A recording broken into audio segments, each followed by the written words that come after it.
Video's going. It's going. It's going. Confirm it's going. It's going. It's going. It's going. It's going. It's going. All right. My back's gonna hurt in like 45 minutes. Get out there and do the workout. Pilates. Yogas. You should be doing yoga. On the road yoga. Yeah. Yeah. Yeah. Yeah. There's a lot of things I should be doing. Just medicate. You're okay. Like we pull up to a lot of truck stops, and of course it's always cool. You see the guy get out, and he actually gets his little workbench or his weight bench out of their trucks in the middle of a rest area, gets out his dumbbells, and they'll be standing out beside their truck. Your dad. Like, yeah, that would be my dad, right? You didn't see the guy exercising? We were at Little Blue waiting when we were talking to the one dude when we left behind us. He's doing calisthenics and everything, waiting for traffic. Wow. See? There's videos on I-70 when they have traffic stops, old men doing push-ups on the guard. What was that? What was that Sylvester Stallone movie where he was the arm wrestler and he's a truck driver? Yeah. And as he was driving, he had this 150 pounds, 200 pounds that he would do. I have while straps. he's driving. You can make a strap. I'll start doing that. That's not happening. Look, Ma, no hands. Yeah.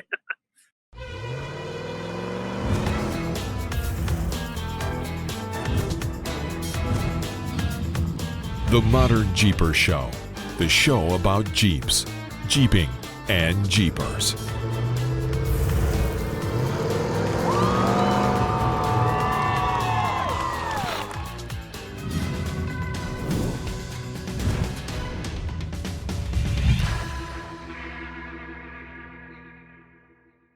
Well, hey, Modern Jeepers, another episode of the Modern Jeeper Show with me, Madsen from Metalcloak, and Mr. Modern Jeeper, Corey Osborne. Hey, buddy. Hey, Rockstar Jeep Girl, Jessy. Hello. Hey, hair's down. I know. You guys, for a minute. Sunshine behind you guys. I mean, I'm not jealous. sweating yet. Not sweating. Not sweating yet. Trying not to sweat. Where are you? We are just outside of Dallas, Texas. We had been we were in San Antonio the beginning of whatever week this is, beginning of last week. Yeah. Last week. And then moved into the North Austin area, Cedar Park, Texas area for the last, 3 days. It's been 103 degrees every day and super hot. So it's funny to be outside of Dallas, and actually we're outside and it's kind of comfortable so far, but it's still supposed to be like 93 today. Wow. Yeah. No more Central Texas in September for us. Or August. Nope. Sorry, Centex, you're out. Is that a thing? Can we have a virtual CTI event? Yeah, we're going to start doing virtual events. You know what? We could probably use ChatGPT, take all the data we have of 10,000 CTIs, and then all you do is put your specs in, and it predicts what your CTI is going to be. Right? It could probably even digitally create you a little Jeep that pulls up on a trailer and animation, like does the little flex thing, and here's your score. Here you go. That's awesome. Yeah, don't want to replace yourself completely, Corey. You're right. It's funny. So, and I don't remember what we've talked about ever since we started these shows, but I started messing around with the AI stuff. I guess it was last week, and I maybe touched base with it a little bit. But Adobe has their Adobe Express product has a text to image, super simple piece of program that you can just type in anything you want and it'll generate images. So the folks that have seen some weird new cover photos and stuff on ModernJeeper and even my own, it's kind of interesting. I mean, if you look at the images, there's missing pieces. It's not perfect by any means, but for us, especially you, Madsen, who when you create, we try to create ads and flyers and all that stuff, and we're always looking for odd little stock images and a scene or something. Holy cow, man. It's crazy how detailed it can be, I guess. It is. And then you could take it and put it into Firefly And I just saw a thing because I was actually watching Neil Yes. Patel, who is a big SEO guy. He's actually having a seminar going on right now. So on another screen, I have it paused, but there's a live seminar going on today about AI and marketing. And he was showing Firefly and how you And can that's what I was using. Yep, yeah, that's okay. what I was using. And basically it's a picture of a dog. Well, I want my dog looking this way. Okay, don't take the picture and rotate the dog's head. And he rotates the dog's head. It fills in the background. It recreates the side of the dog. I mean, it does everything.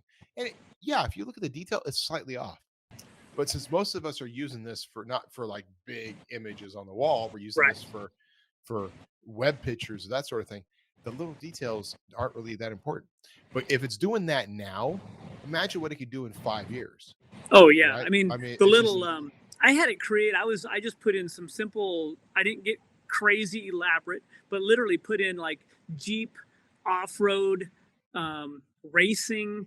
You can put in desert and mountains and sunsets and things like that, and kind of create a whole little what you're thinking, and it'll give you 4 or 5 images like that, and then you can kind of pick those images and modify those. But it's funny, like tires and detailed, intricate suspension workings.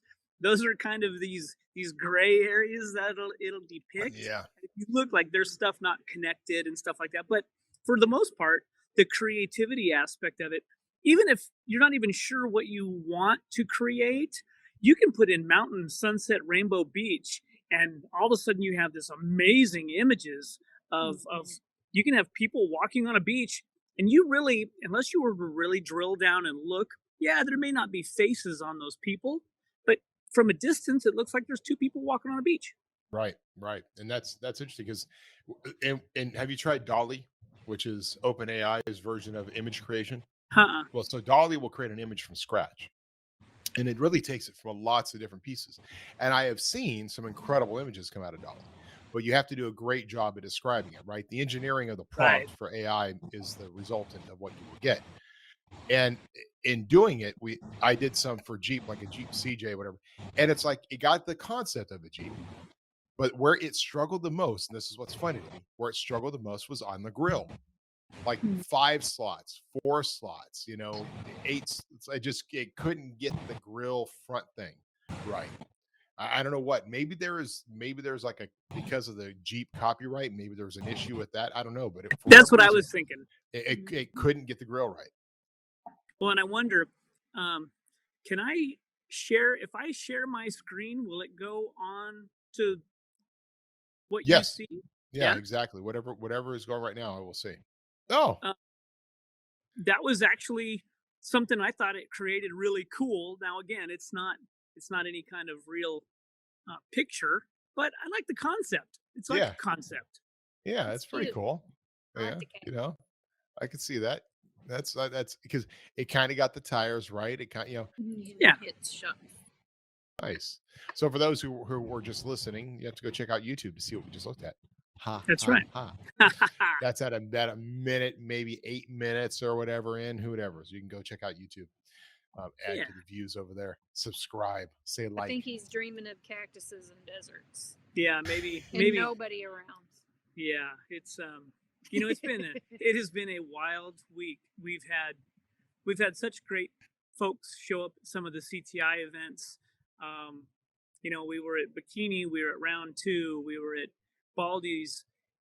We were going to be in Dallas Off Road tomorrow, and I don't know. It's been a lot of fun. It's really hot here, and I think what the heat does to people is very interesting. Jessy and I were talking about it yesterday. People don't stick around long when it's hot, and decisions are made quicker. Everything, it just happens. People are like at their limit. So literally you can walk around the Jeep and say, here's a couple of things. And they're like, yeah, thanks. I got to go. Bye. And they all go inside. It's very odd. Wow. And I think that that's unfortunate because a lot of places we go, it's, I don't know, this whole year seems to have been hot in the East. Everywhere we go, it's 100 degrees. And that's interesting. Maybe we got to do some more stuff in December and January out here. I don't know. I know you're the one that takes a break in December and January. I mean, It's like you need a vacation or something. What the hell? Well, it's hard getting out of the damn mountains. Yeah, that's the other That's problem. the problem. Well, see, now it's Corey's. You guys are going to become snowbirds. You're going to leave the Colorado mountains in the winter and go live in Arizona for 4 months. And I don't know Austin, what Texas. I mean. Wouldn't hate that at all. It's not like I've talked about that for many years, and then I don't know what happens in the ssummertime. We just get so, I don't know, trying to get to some of these events and stuff. But I think it's we get to sit. We don't care. Yeah, right. No, it's well, we're locked in by snow. Sorry, can't do anything. Right. I've driven through some of that stuff, and it is not fun. Yeah, that's not so much Truck fun. and trailer attached is even more not fun. It is funny though, when this time of the year you start thinking about, man, snow. It'd be nice to have snow. Let's go play in the snow. I want to go throw a snowball. Then you're in the middle of the winter. You go, summer. Let's go swimming. I want to go swimming. I want to be in a bikini and go dip in the water. It's never. Life is never right. No, we're always wanting something that we can't have right now, right? Yeah, exactly. But that's a good segue into ball joints, because we've always wanted something that we can't have until now. Yes. And you can have it now and forever, because it is the last set of ball joints you'll ever own. Actually, it's funny. We were just in the front room, the sales team that's going to be down at Off Road Expo, getting a good feedback from our lead of engineering, our director of operations, who also, by the way, is our plant manager. You guys may know him, Jess McMurray. The guy is awesome. He recently got promoted to be not only just plant manager to now head of engineering. So he's director of operations, and the one guy who truly is responsible for a product coming from inception all the way to shipping. Every aspect of it. He touches a product all the way through the line. It's amazing. And he's one of those guys who can sit there and go, we've got 1,400 products, and every one of those products has components and parts. And so there's tens of thousands of little pieces and parts. I swear, he knows the number of every one of them. He knows them all. I know. He knows where the part. He knows every part. He knows where they're at. Like, where's an SS 1030? Oh, it's over there. Yeah. Where's an HK 135? It's in it. Like, he just knows where all that stuff is. I mean, you just got to bring it for it. But that's a passion of professionalism. I've been hounding on my team about professionalism lately. And in fact, I found this thing on professionalism, and the first line says, "Don't ever do anything as though you were an amateur. Anything you do it as a professional to professional standards." And then it jumps forward. It says a bunch of other stuff. It says, "Never let it be said that you lived an amateur life." Think about that. I like that. Never let it be said of you that you lived an amateur life. Professionals see situations and they handle what they see. They are not amateur dabblers. So don't ever do anything as though you were an amateur. It doesn't say, like, don't do your job. Right. It doesn't say don't, it's like, don't ever do anything. I mean, think about it. Sleep the way a professional would sleep. Right. Like, that means you do it to the best you possibly do. Have the best possible equipment. So you don't sleep. So, no, and for this guy who's telling us his story, that's what I'm saying. So you don't sleep. I don't sleep the way a professional don't sleep. See, that's different. But you got to do it good. But it's like, just don't ever do anything as though you were an amateur. It's interesting. Never let it be said that you lived an amateur life. I think that's great advice. I mean, my whole life has always been, I've always viewed things as take ownership of it. And I mean that literally. Like, if your job is it could be you are the guy who rakes up I don't know, leftover grass after somebody else mows the lawn. I'm gonna be the best lawn guy ever. I'm gonna pretend I own the company.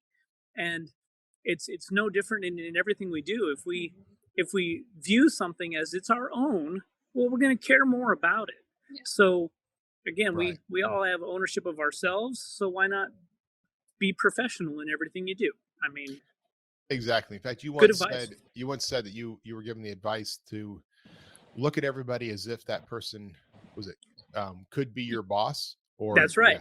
Yeah. Or an employee. or an Yes. employee? Like, how would you treat Yep. them? That's So hard. going back to Justin, he obviously exemplifies this. Like, he exemplifies being a professional, which is why he knows that. But he was giving us a rundown on the new ball joints. And for those that are wondering, we have a couple of different projects happening. One, obviously, these are JLJT ball joints are back. Why? Why did we put them on the market and then pull them from the market? Because they were designed great, but they were actually designed very hard to manufacture. And it happened to us when we first bought Rev 111 back in 2009, right? They had decent products, but they weren't designed to be manufactured. They were designed to be fabricated, but not production manufactured. So we redesigned everything for production manufacturing. The engineer that worked for us that did the ball joints, and he's now working for another company, went back to medical supply where he came from. He created an incredible ball joint after lots and lots of research, but he wasn't necessarily familiar with great production operations. So he built a ball joint that was incredible, but it didn't meet good production standards. So it was very expensive to produce, or it just had challenges in the production side. So Doug jumped into it, redesigned it. Doug, one of my co-founders and partners, and the guy behind the six-pack shock, the Duraflex joint, all that. He dived into it and he redesigned it for good manufacturing as well as simplicity. So simplicity of parts, simplicity of manufacturing, lots of little great elements. So we'll have them down at Off Road Expo. You can come by and check them out. That's this weekend, Off Road Expo in Pomona, California. We're going to have the ball joints there. They are back on the market. We're going to be shipping them the week of October 9th. And anybody who bought our original set is getting a replacement set. So we're sending them out there because for two reasons. One, we like having the best product out there. We've done this in our history in the past where we've replaced product because it wasn't the best one out there. But two, one of the ways we're promoting these are fully rebuildable in the Jeep. You don't have to pull them out to rebuild them. Well, the parts aren't compatible in the future. Like if you bought a first gen part, we're not going to have rebuildable parts for you. So in order to make sure you do have rebuildable parts, we're going to make sure that everybody out there who bought the first set is getting a replacement. That's awesome. And on top of that, you'll go to one of our jobbers and they'll do the installation for free. They'll actually do the replacement for free. We are compensating the jobber for doing that work. If you did it yourself, we'll compensate you for your time and effort. So it is a win-win for everybody. The goal is that everybody out there has this new product in their rig, starting fresh, moving forward, and we'll be building that support. JK comes soon, TJ after that. I mean, it's just a full run. On top of that, and the ball joints are amazing, but on top of that is the RockSport Black, which everybody gets a chance to see this weekend. It's on display. We have a big table, RockSport Black table, with some different shocks on it, the RockSport Black. It's a beautiful shock. I'm still trying to learn all the great specs about it. And I sat there, I think I talked on a video the other day that I have to go back and edit because I sounded like an idiot. I'm like, oh yeah, she has all this stuff and it's got this chrome and it's an awesome shock. We'll have all the specs for you. So if you're coming down, if you're in Southern California, come up by Off Road Expo, come say hi to us. If you want to buy some products, show up, dance a jig, bring us something tasty to bribe us with. And we might just make you a deal of a lifetime. The shocks So when themselves, are they going to be out? So the shocks themselves, we're pushing. We don't know if the page will be live by Friday or not to sell the shocks. We're working on that, and the marketing team is doing what they can to put all that together. We do know that we are just in the throes of production right now, to start building. It is going to be interesting to see how it flows, right? Obviously, production. We make predictions on what sort of volume we need initially and where that's going to go. And so we do expect that we're going to do very well in the beginning. We have a lot of customers out there that have either been waiting for these. This is not a cheap shock though, guys. This is not a mid-range, one of these import $350 reservoir shocks, right? Mm-hmm. This is priced higher than our six packs. So this is a long travel performance shock that's coming in higher than it's not what we expected, but it's a 2.5-inch, incredibly well built, aluminum bodied, hard anodized, hardened shaft.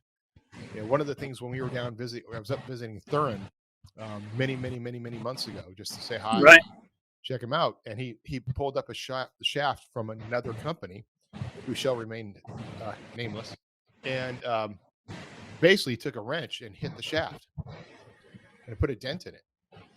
Oh, And it's like, why would you sell a shock where the shaft can be dented that easily? Yeah, that's not And okay.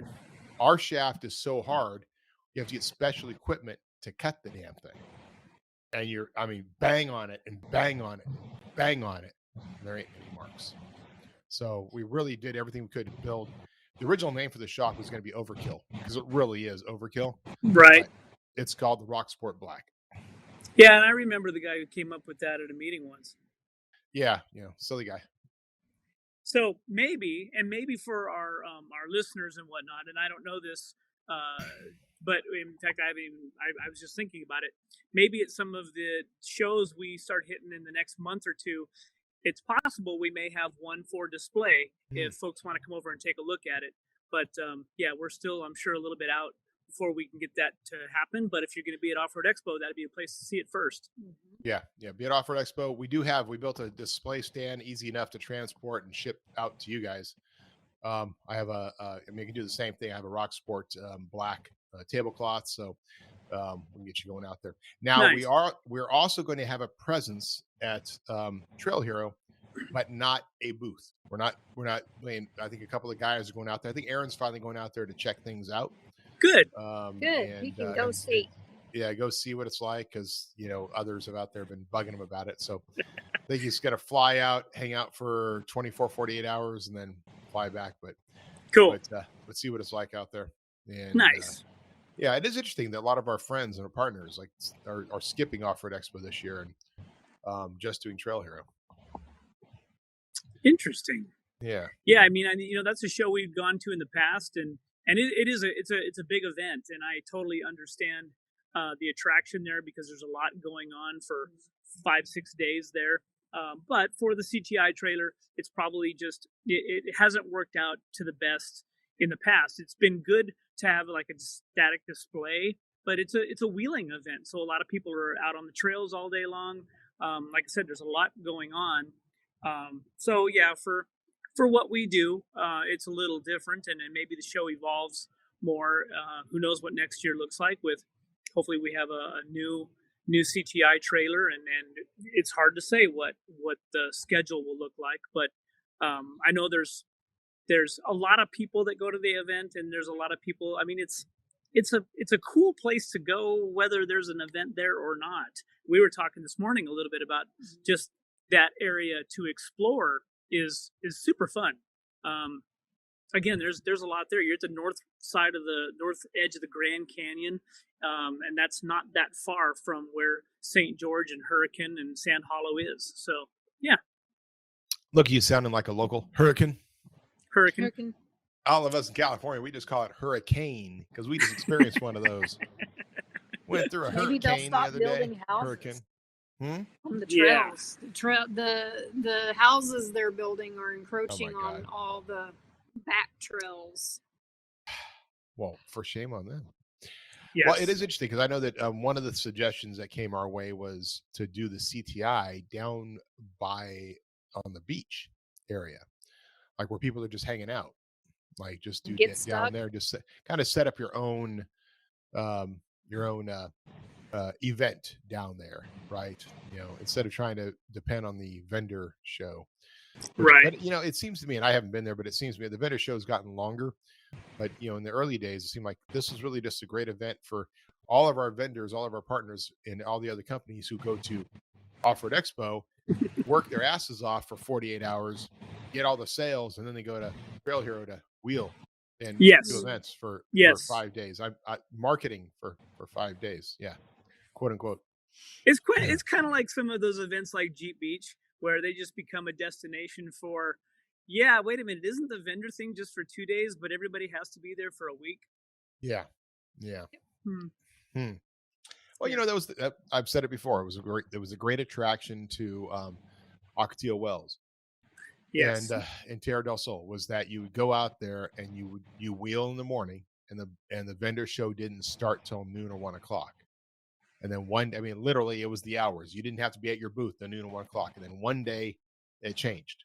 And all of a sudden the vendor show was all day. And you're like, but what? But I came out here so I could wheel for a little bit and then do the Right. Well, show. you know, it turns out all this stuff we buy, we want to go use it at some point. You know, people are, it's kind of funny. It's been an evolution, I feel like, even in the work environment, where they take their time off, or they work from home or outside of the office, and they're able to travel more. But the people who have us, you know, I get 2 weeks off a year for vacation. Do they want to go hang out at a vendor show for a week, or do they want to go wheel and maybe see what's new out there in the product world? So it's kind of like Easter Jeep Safari. You know, it's always been a week of wheeling with a 2-day show, and you're done. Yeah. Well, you know, and that's just how we've approached it differently, right? And one of the reasons why I like being out there, and even though when I come out and we come out with a big team, the rest of the team's out wheeling, but you know, the three of us are working the entire time. And I remember I ran into one of our contemporaries from another company, you know, the owner of another company, and I think we're outside of Pasta J's. I'm like, yeah, you know, it was great out here. I love hanging out with all the customers and stuff. He's like, what do you mean? Like, I come out here to wheel. Like, Right. you know, I love the fact that in the period of 5 days we were there, we met 250 more Jeepers, right? That's through right. the CTI. And he was happy that he didn't talk to anybody and he just wheeled. So it's a different perspectives. approach. Yes. Yeah. Yes, Yeah. very much so. Yep. Well, I'm sorry, but when customers become the thing you're trying to escape from, maybe you should go get a government job. Yeah, that's not good at all. No. So you guys, you're doing this, like where you go from here? So we have Dallas off-road tomorrow. I wanted to, interestingly enough, I was trying to think about some of the crazy stuff we see, and typically at a CTI event, we bring out some of the cool rigs as well as kind of the needing work rigs. But in Texas, there's been a lot of talk, and especially after our last podcast with the Gladiator, and now people are saying, oh yeah, you know, there's a 10% off MSRP out there that Jeep is offering now because the sales are down so far. And guys, I'm sorry, but and people are the social media has been really interesting about, well, that's because they're not selling. There's 3 at my dealership, you know. And you ever driven by a Ford or a Chevy dealership and they've got like 300 trucks on their lot? There's 3 and a handful of JTs sitting on a lot, and we are losing our minds about how they're not selling. In Texas, just at our CTI events, we're doing about 30% Gladiators on the CTI trailer versus Wranglers. Wow. We'll do six Gladiators for 22 rigs. Wow. 20 rigs. Yeah, it's been it's different down here. And we're seeing a lot of Gladiators. And I don't think that everybody needs to lose their mind and say, well, Jeep sales are down, and which they are down a little bit. But we have the auto strike happening. We have a whole lot of people holding on to their money a little bit more. But they're also trying to move the 2023s to make room for the 2024s. So yeah, I think social media is a funny thing, and people are very anti the Gladiator for whatever reason. And then there's a lot out there that are like, yeah, stop reading so much into things and get on with your life. Well, you know, it's what the game of life is, reading the tea leaves, right? But it's not like we really, really liked the 2024 Gladiator either. I mean, we got quite a few downloads of our last episode. Yeah, the provocative name. If you want to know what we hate about the 2024 Gladiator, go check out the previous episode. Yeah, but it was actually fun. I mean, it's still a Gladiator. It's still a good rig, and I love the Gladiator. Yep. I mean, I love mine. And it's fun to be on, which, by the way, guys, so I had the RockSport Reds, the original traditional RockSports on my rig. I took them off and we put the RockSport Blacks. The RockSport Blacks have 8 settings, all right? 8 parts. If you did one is essentially the same as the RockSport Reds, as our original basic RockSport shocks, okay? So I had them set at 3, front and rear. I didn't really do any adjustment on it, but we just set them at 3, front and rear. And sure, I could tell some difference, but I got to tell you guys, I am not the super, super sensitive driver. right? There are some people that can, there must be something off of my right front tire, right? And they can know these things. And then there are those that like me, like, okay, did something happen? Right? Like, somebody fat sat in my seat and now it's flat. Nah, that's all I know. I can't really tell. Then but they got taken off and then went back to the RockSport Reds. And then I saw the difference. Oh. Okay.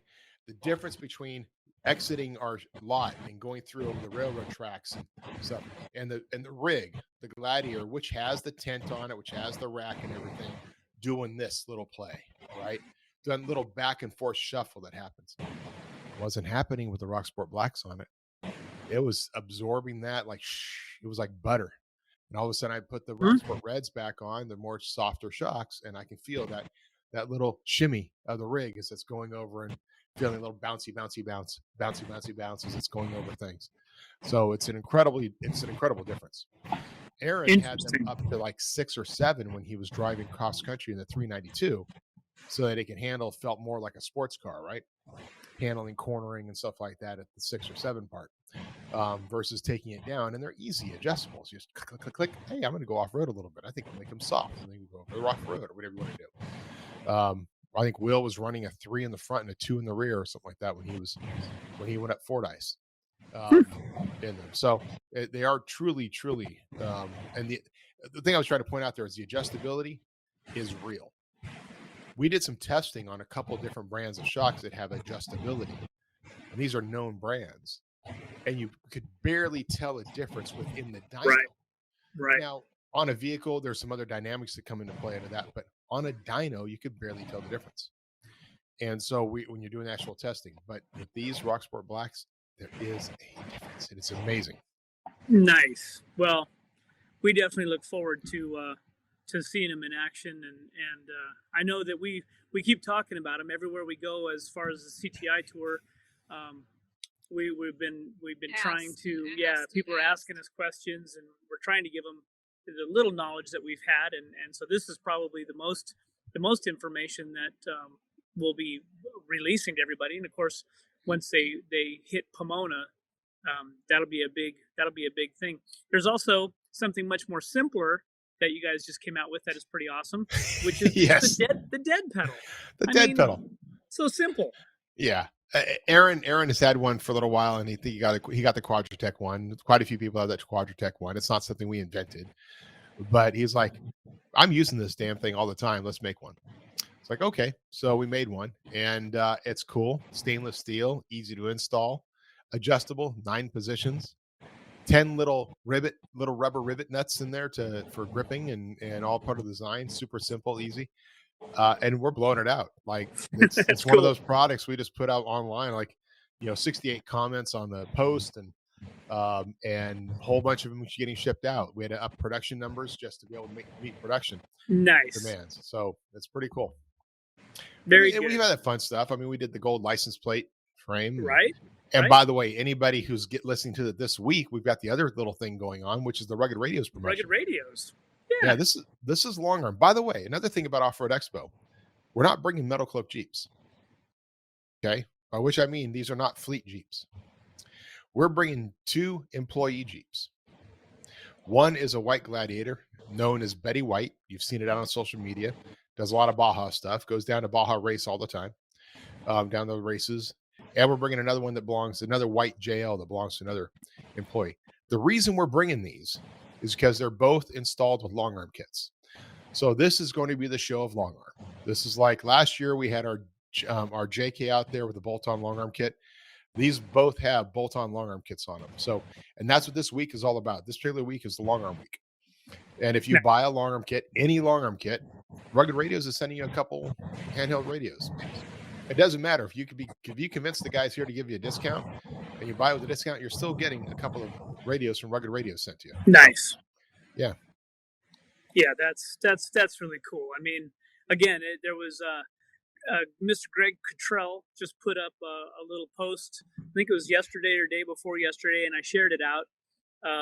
It's a little bit about his history in aviation communications, and the guy behind a lot of the aviation communication systems. And again, this isn't we don't use stuff that doesn't work well, and Rugged's stuff works much better than some of these other cheese ball things you find out there. So yeah, right. I mean, think about it. I mean, Jessy, you have Rugged radios in your rig, right? I do. Yeah, I had my pink one. Your pink. Oh, that's right. The pink I still ones come I have my out orange October handheld back there 16th. someplace. But what is it? The pink handhelds come out October 16th. Ooh, yes, and they do a lot. How many of those do they sell? A lot. Yeah, all for Hundreds. That's awesome. It's all a for good charity. all for charity. Well, so the if you're making something for aviation, it's got to work right. So when you're making stuff, that's why it's scary. It's scary making stuff for aviation. It takes a lot of different certifications. I don't think he made the communication stuff with this recently lost fighter jet. I don't think that was. we just had an air show out here at Mather, and it was awesome. Just the Thunderbirds were out here, and nice. Of course, our shop is close enough that when they're doing practice, and I'm sorry, I'm 53 years old. I've grown up around jets all my life, and I still get giddy when I hear the Thunderbirds flying overhead. I still run outside and go, "Oh, what's going on? What's that? Yeah. Oh, there, look at that. Yeah, it's like a child. I get that feeling. You get choked up a little bit, that little tear in your eye, and it's like that kind of power, that kind of it's just cool. America. It's just cool. I had a conversation with my boys on Saturday when they heard the jets. We couldn't see them from our house, but they heard them. I said, "Son, that's the sound of war. That's the sound of war. If you're in a war zone and you hear that sound, something bad is coming." Yeah, So you don't want to be there. But it's just that powerful sound of a jet's flying and the afterburners going. I mean, there's nothing like it. There's nothing like it. But that is the sound of war. It's not the sound of fun. It's not the sound of play. It's the sound of war. He just kind of looked at me and then I think he turned. My son Josh can turn anything into a weapon. He figured out how to take a toy that lifts up a little ramp and another toy and put them together, and he hit it and it shot it out at me. Like, he just takes random things. He took some magnets and all of a sudden he was able to shoot them like off of one magnet off to another, like throwing stars. I mean, he takes two or three things, he puts them together. Suddenly, I mean, if I can keep this engineering mind of set of his going, we're going to make billions designing weaponry for. So when you start finding clock radios or anything else disheveled, dismantled, shoved under one of your kids' bed and gets blamed for it. Oh, no. I already told him. My brother is super smart like Jack. Yeah. And they would take stuff apart, put it under my bed. My mom's trying to look for her electronics, and there's parts under my bed. Guess who gets blamed for it? Let's wait for that. Awesome. That's awesome. Oh, I've already prepared Louisa. It's okay. Mm-hmm. We buy them something, and if they get their screwdrivers and stuff out and they tear it apart and they take it apart and they can't put it together, that was the rule. That's fine. Yeah. I did that. I did that all the time. I took take it apart. Here's a new watch for you, and 3 days later, it's all apart in a million little pieces, and most of the time I couldn't put those back together, but it was still the fun of taking it apart, right? That's how we learn. That's what right. Better way to teach kids. Yep. Yes. Yeah. By the way, I had a very successful work on my garage weekend. I've cleaned out one entire area. I had a kayak trailer built for myself a while ago. It's a Harbor Freight basic trailer, and then we extended the tongue, got it powder coated, and built it so I could do kayaks, which ended up costing me about $400. A kayak trailer online is about $1,200. Mm-hmm. So I'm like, I can take this thing, extend the tongue out, and create a kayak trailer. Mm-hmm. But it's been sitting over here in the yard for a long time, and I finally got it into the garage, but I had to clear out a bunch of stuff so I could move it in. So we did that. And then that's the one side of the garage. Second side of the garage is where the Harley's at, in the middle.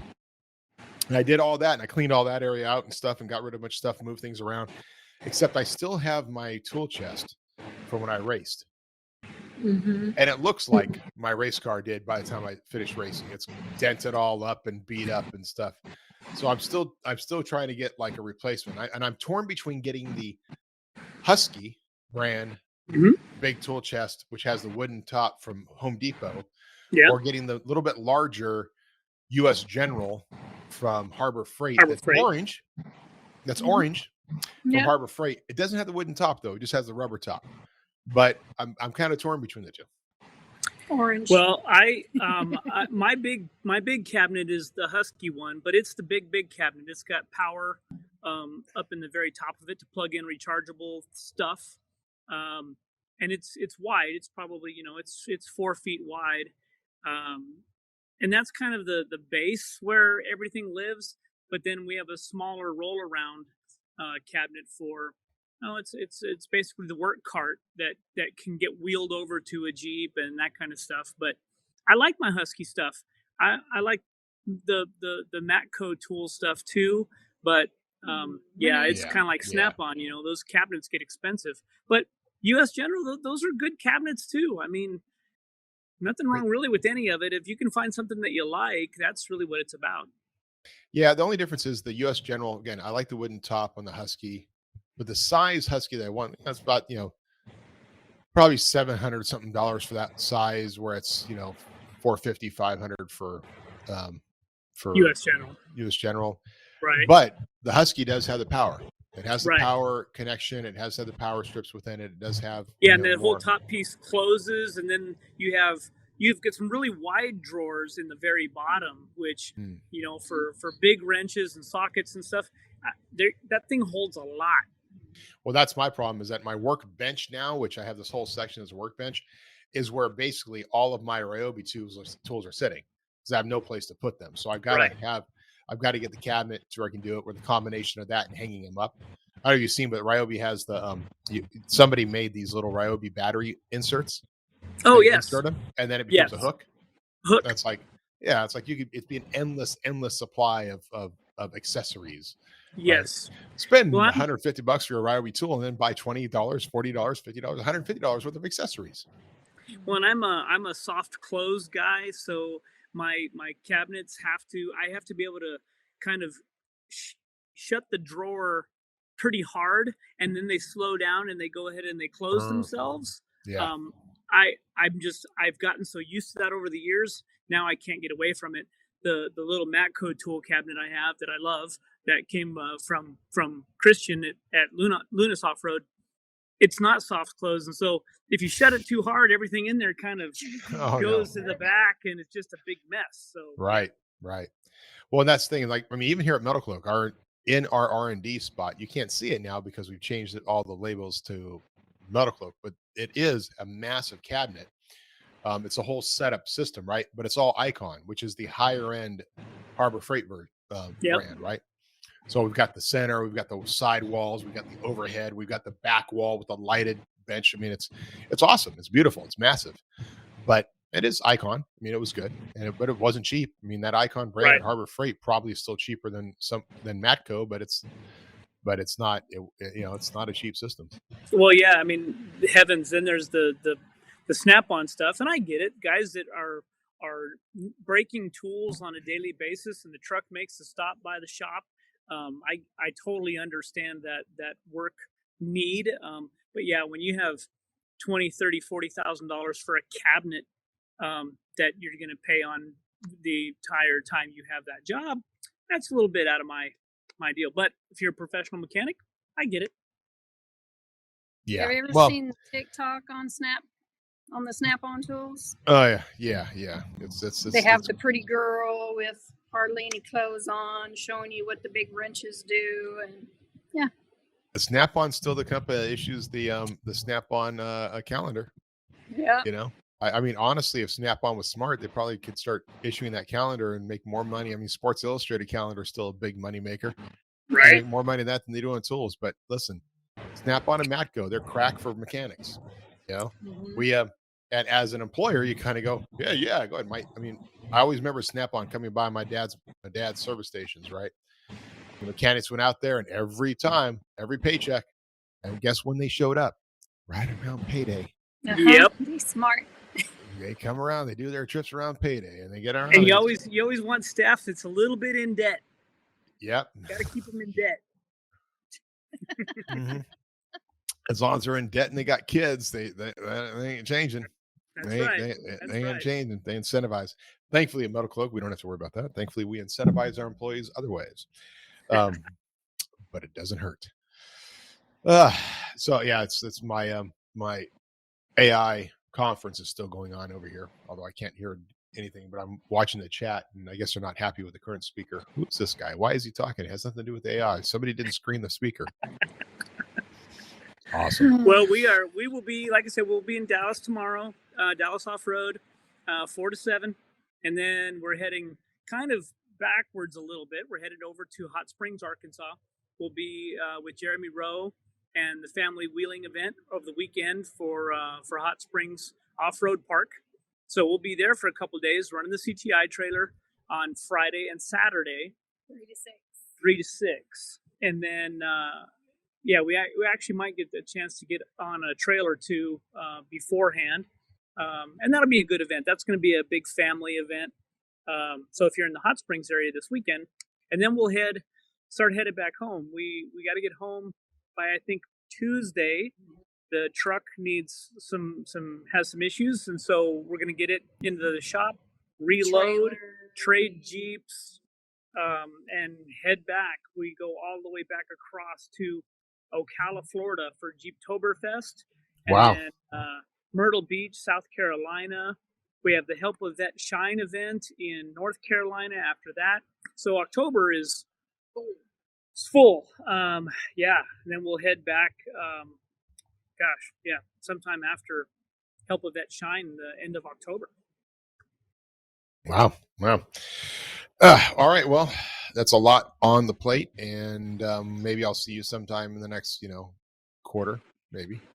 Yeah, I think we've got some scheduling stuff to kind of figure out for what November looks like, and then I figured there'll be some time, probably get out to Metalcloak at some point, and kind of take a look at what next year looks like and all the cool new stuff that's out, and I know all of it. Yep, all the cool new stuff. Well, obviously we have to get shocks on Funshine. And what are you running on there right now?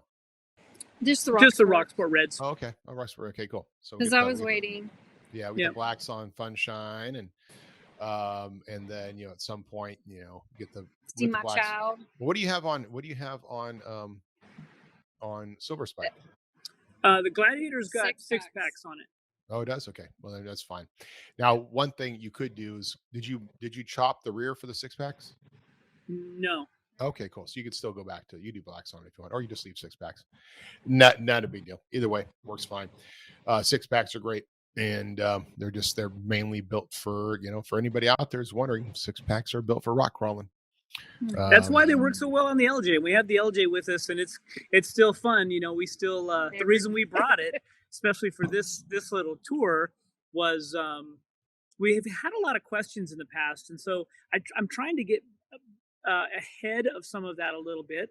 The first thing we do when we start off a CTI event these days is we put the LJ up there, and we spend about 15 minutes talking a little bit about the CTI trailer, what we're looking for, what the point of it all is, and we can kind of take a look at our bolt-on, long arm, lock and load LJ lift, and people go, well, I want to build it just like that, or they don't understand why their Jeep doesn't get as high a scores. And again, it comes back to that system of components, and I think we're finally reaching some folks. Some folks are finally going, oh, so all these parts together as a sum of parts do very well on the CTI trailer. You get a better ride on the road. All of those things, we're kind of trying to get into that whole, oh, wait a minute.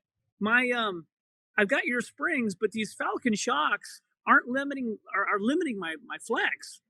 Yeah, they are. Yeah. And that is the reason. Remember, guys, the reason we came with the CTI trailer wasn't just to show, hey, cool stuff flexes. It was because we needed a way to prove to everybody that we made a system that had the best on-road ride quality, the best off-road ride quality, and still could flex like crazy. And the way to prove it was to build this system that called CTI, which, by the way, there is a new system coming out.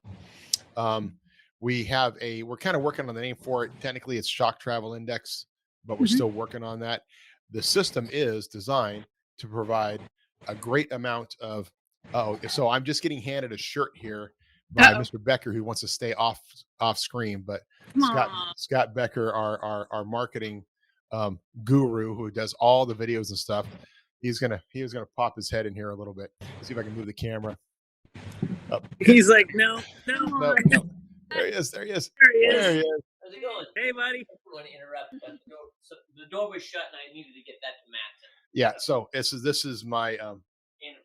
I finally got my Jeepers Jamboree rock. Nice. The rock. Love it. What is it? Hard Rock Yes, Cafe Hard style. Rock edition. You can see that Hard Rock edition. Tribute. Yes. That's awesome. I love it. By the way, if you guys want something like this, if you want a shirt like this, let us know, because Metalcloak needs to know if we should put that in production or not. You should. Yes, that's a great looking shirt. We have like, there's like 2 or 3 others that have been in the queue for a while. I don't know when marketing is going to like put them into production. Nice. But we got a couple other shirts that kind of take off of other brands with the Metalcloak name. They're coming in. Cool. Anyway, what was I talking about before we got rudely interrupted? CTI. Oh yeah. CTI, yes. Yeah. So so STI, Shock Travel Index. So going through, the reason we created Corner Travel Index is it really analyzed all suspension systems according to what is a fair and balanced means. Didn't have any other variables except for the fact that you have what your system is set up. That's all the only variable. How is your system set up? That's how it scores.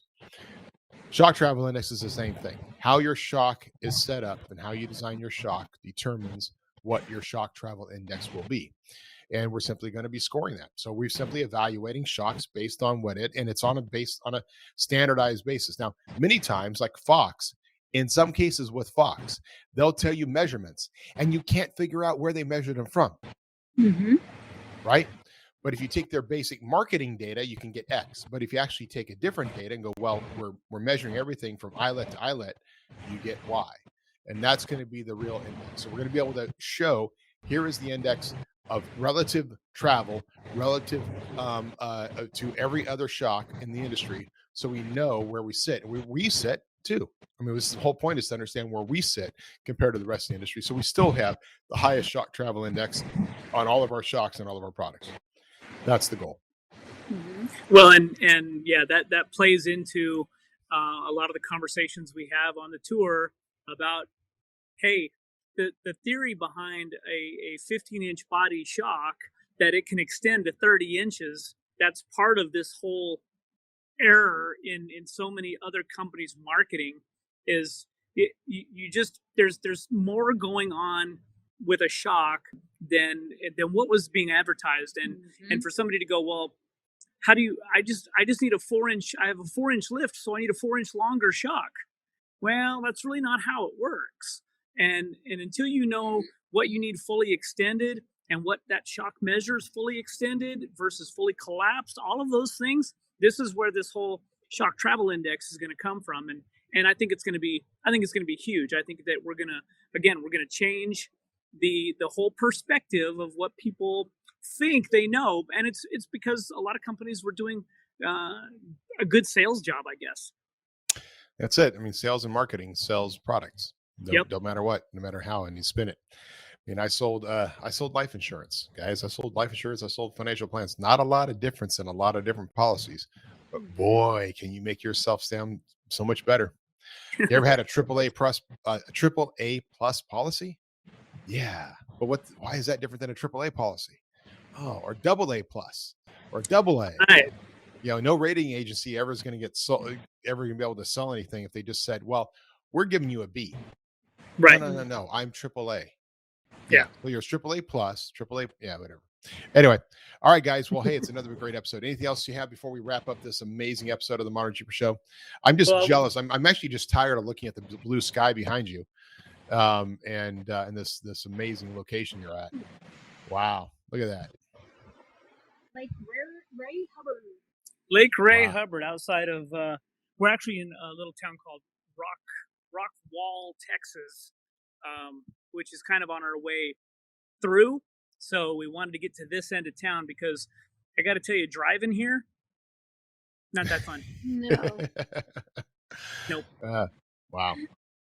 Yeah. So I've been through Texas, and everybody who's been through Texas knows there's just some places you go and it just goes on and on. Never and on. stops.